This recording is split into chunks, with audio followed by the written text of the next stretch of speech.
Okay, good morning, students. Welcome back. Yesterday we started with this part of the lessons. Okay, Sally and the friends goes to uh, visit the moon, where they landed on the moon, and some instruction was given by the receptionist what to do and what not to do.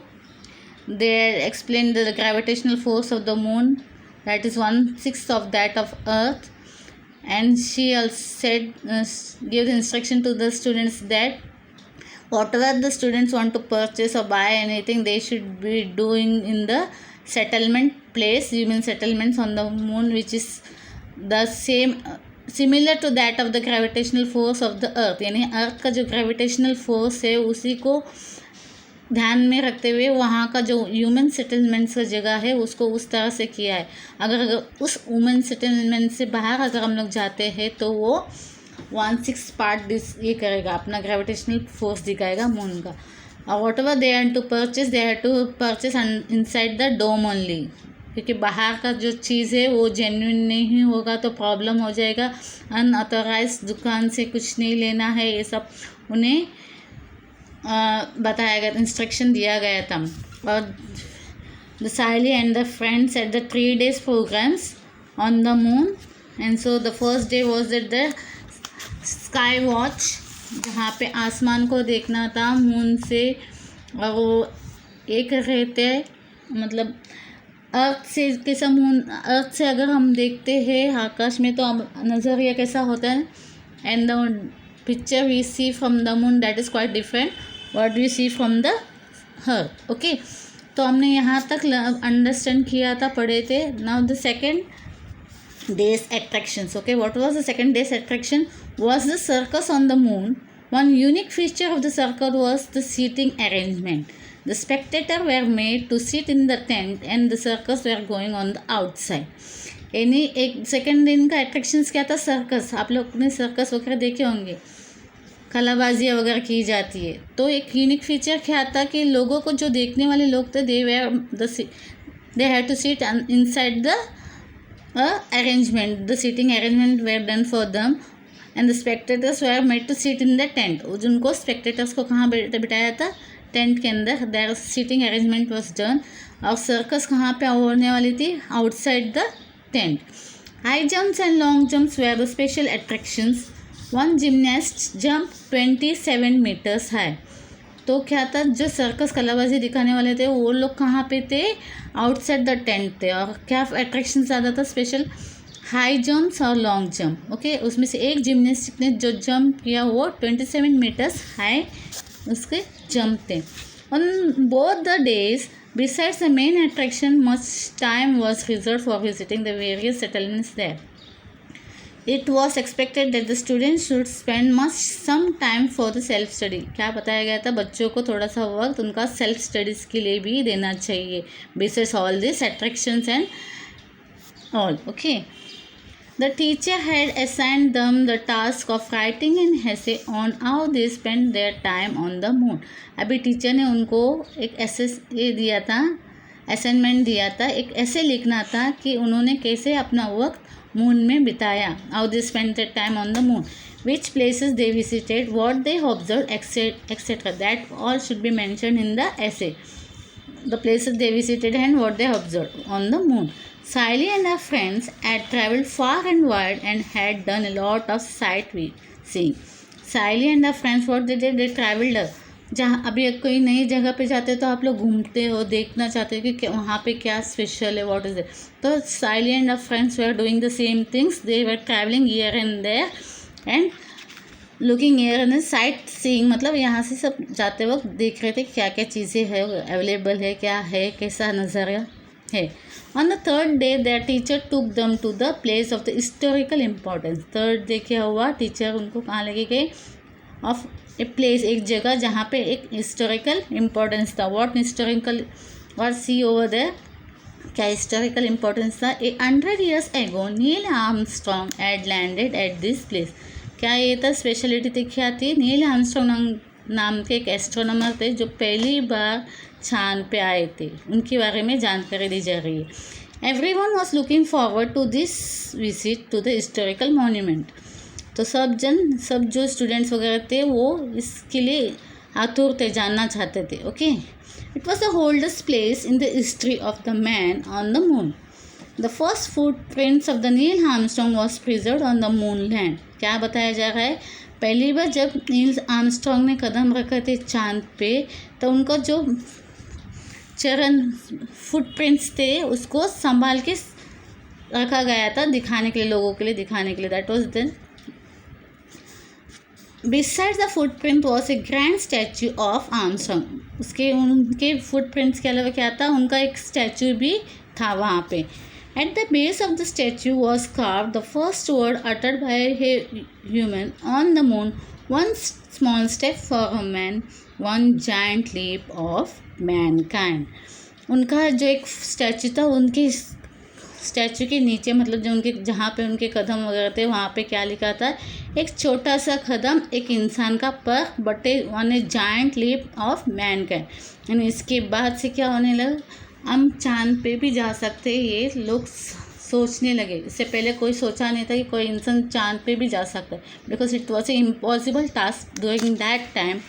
And Neil Armstrong did it. और उसके बाद लोगों की हौसला बढ़ गया कि उन लोग को लगने लगा कि हम लोग भी चांद में जा सकते. That was a giant leap of Mankind.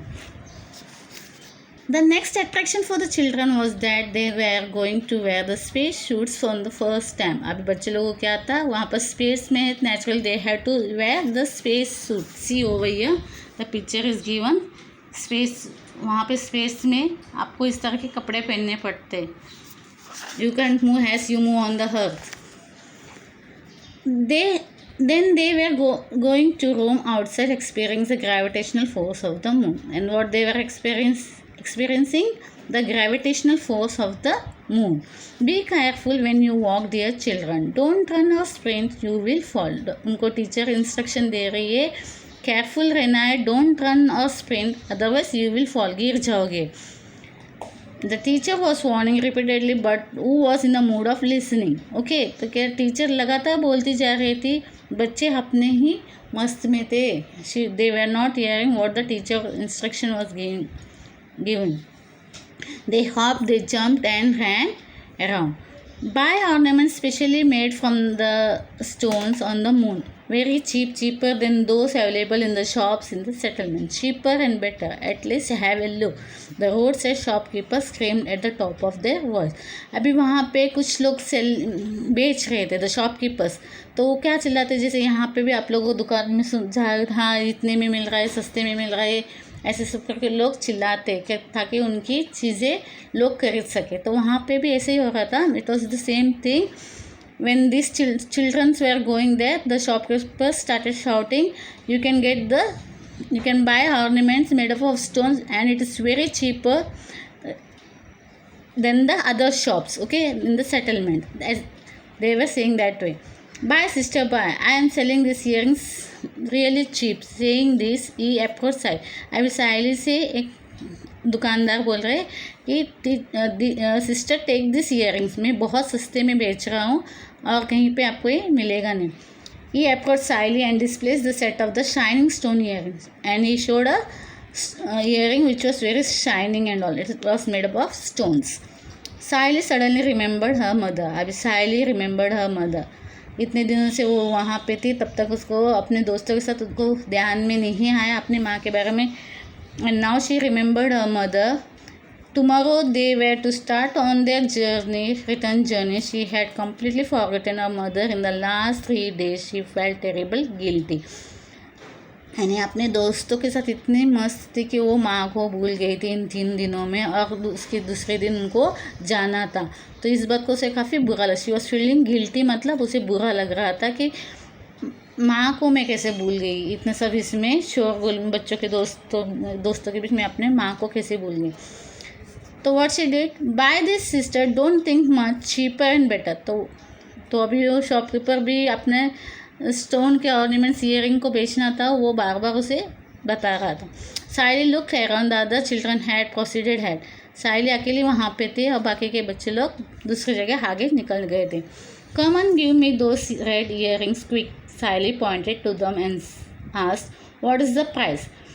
Now she liked the earrings, okay, that was made the red earrings. So she told the shopkeeper to give that earrings and asked the price also. What is the price? Only 1000 rupees, okay. Only 1000 rupees, replied the salesman. The shopkeeper told, only 1000 rupees. Sally immediately paid the amount, took the earrings and ran to catch up with her friend. Okay, what she did, she gave the money and bought the earrings for her mother and ran to catch her friends. On returning home, Sally told her mother very enthusiastically, "Mummy, look what I have bought for you." After returning back, coming to the earth, धरती पे आने के बाद, अपने घर में जाने के बाद मम्मी से बोल रही है खुशी खुशी, बहुत इसमें खुशी में, "Mama, look what I have brought for you." Her mother picked up the earrings. She exclaimed, "Hello dear, how can I going to wear such heavy earrings?" तो उसने earrings जो लाए थे, it was heavy. एक्चुअली जो moon का gravitational था, उससे उसको साइली को पता नहीं चला कि उस स्टोन्स का वज़न क्या हुआ. जब धरती पे आते तो वही स्टोन का वज़न उसका डबल हो जाता. तो it was heavy to wear. That heavy earrings can't be worn up. Okay, कान में नहीं डाल सकते. साइली immediately realized her mistake. Saili had purchased the earrings in the field of the moon's gravity. पहले ही उसको इंस्ट्रक्शन दिया गया था कि whatever they had to purchase under the human settlement. Human settlement में क्यों बताया गया था? क्योंकि ह्यूमन सेटलमेंट में ऐसी जगह ये लोग ने बनाया था कि वो अर्थ का ग्रेविटी से मैच करता हो, और तो चीज़ें भी वैसे ही रखी जाती है जो है अर्थ के ग्रेविटेशनल फोर्स के हिसाब से. अभी उस सेटलमेंट से बाहर उसने खरीदा है तो नेचुरली वो मून की ग्रेविटेशनल फोर्स रहेगा, तो उसमें उसको अंदाज़ा नहीं आया कि वो जो चीज़ें खरीद रही है how much heavy it was. Last को उसको गलती महसूस होगी. She would have purchase under the human settlement instead of outside the settlement. अगर वह सेटलमेंट के अंदर ही खरीद लेती तो that would be much better. Okay, this was the story. I have finished this lesson also. The lesson is complete. Now in the next lecture we will proceed with the other lesson. Now thank you. I hope you understood the lesson and all. Please keep on reading the lessons, difficult words and all. It is quite necessary. Try to understand what is given in the textbooks. If you are not able to understand while reading once, then try to read it again so that you will be able to get it. That will make your reading also easier things. You can understand the things much easier. Thank you.